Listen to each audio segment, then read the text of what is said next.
Ooh, that sugar sweet. You got what I need. Sipping on the potion. Just a few days back, TVS had launched its all-new 125cc offering called the Raider. But at the same time, TVS had also announced that it will be bringing another 125cc offering to the market very soon. Well, as it turns out, just after a few days, TVS has once again invited us today at its Hosur manufacturing facility, and that second 125cc offering turns out to be the all-new 125cc TVS Jupiter.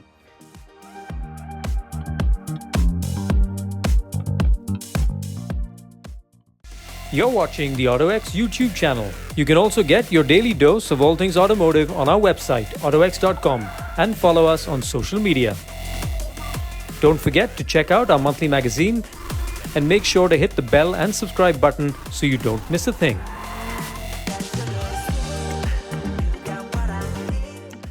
So, just to give a brief background to our viewers, the Jupiter was previously available as a 110cc scooter, but in its second innings, the Jupiter has become a 125cc offering, and it will sit alongside the Ntorq in the TVS scooter lineup. So we've had the scooter for about a day now, and we also have the TVS test track at our disposal. So it's time to find out what sort of performance and an overall package the Jupiter 125 really is. So let's find out. So, what makes the TVS Jupiter 125 so special, and why should you even consider buying one when TVS already has a stellar scooter like the Ntorq 125 already on sale? If I compare the Ntorq with the Jupiter 125, well, both are 125cc offerings, but the Ntorq is still a more powerful scooter. That's because it is aimed at buyers who are looking for a sporty riding experience. But the Jupiter is aimed at the kind of buyer who wants a comfortable daily commute and that same amount of comfort for the pillion rider as well. Coming to all that's new, TVS has thrown in so many updates on this scooter that it's basically an all-new product. It gets an all-new engine, new chassis, new bodywork, and new rear suspension as well. Let me begin with the most obvious design changes. For example, it gets a new face courtesy of the revised indicators that also house new sleek-looking LED position lamps.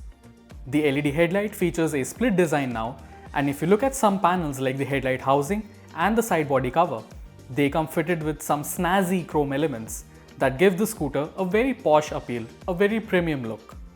Also new are the 12-inch diamond cut alloy wheels, and if you move towards the back, you'll find a new clear lens tail lamp and a modified grab rail as well.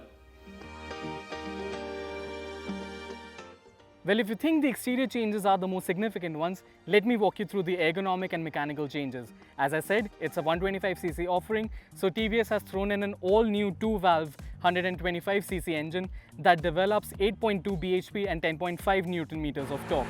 Of course, these figures are higher than the Jupiter 110cc version, but if I compare it to the Ntorq, as I mentioned earlier as well, it develops slightly less power, but more or less the same torque. In terms of ergonomic changes, the Jupiter 125 features a seat that is longer by nearly 65 millimeters. So that ensures that both the pillion as well as the rider have ample space to sit comfortably, and even the floorboard has been extended, and I must say that while riding the scooter on the test track, it gave me a lot of space to keep my feet comfortably, and nowhere did I feel that I could have done with a lot more space. Now coming to the riding dynamics of the Jupiter 125, well, we tested it on TVS's track today in Hosur, and I came back after my testing session with a big smile on my face. That's because the new Jupiter is so sorted in terms of its riding dynamics that it is really hard to fault. If I talk about the general performance, TVS claims that they've improved the torque curve in such a way that most of it is available in the lower rev range. So the 0 to 60 performance remains quite sprightly, quite impressive, but it's 60 to 80. That's the speed segment where the new Jupiter feels slightly weak, and after 80 kilometers an hour, it simply runs out of juice. But then if you consider city riding, you really do not need any more speed than that. Another significant feature that gives the Jupiter 125 stellar ride quality is the fact that it features a 3-step adjustable canister charged monoshock at the back. Another change is that the fuel filler cap has now moved towards the front. In the 110cc version, it was at the back. That's because the fuel tank has now been shifted just below the floorboard, and not only does it give the scooter a better center of gravity, what it has also done is that allowed TVS to make the under-seat storage wide and long enough to store 2 helmets. That's right, the under-seat storage now stands at 32 liters, and even at the front you get 2 liters of additional storage, and there's a very convenient cubby hole that allows you to hold the phone and put it in the USB charger.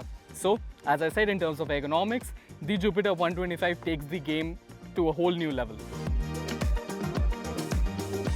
If I talk about the other bits of the riding dynamics, such as the suspension, the braking and the overall comfort, well, the Jupiter 125 scores well across the board. That's because, as I mentioned earlier, because of the 3-step adjustable suspension at the back, the ride remains really comfortable, and because of the adjustability, you can even make the ride more dynamic by setting it to a stiffer setup. And the front disc brakes gives the Jupiter 125 really strong, sure-footed braking, and even in emergency braking maneuvers, as we tested today at the track, the scooter remained true at, even when I braked, at 80 kilometers an hour. So that is something that is really impressive for a scooter in this segment.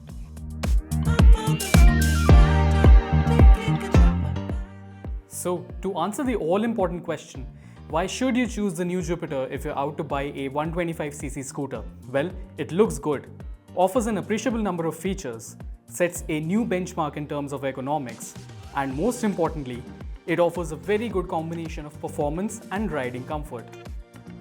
So, if you are getting all these qualities in a single package, what more can you ask for? Of course, the scooter's pricing will play an important role. But if you ask me, as a product, the Jupiter 125 is truly the ace of spades.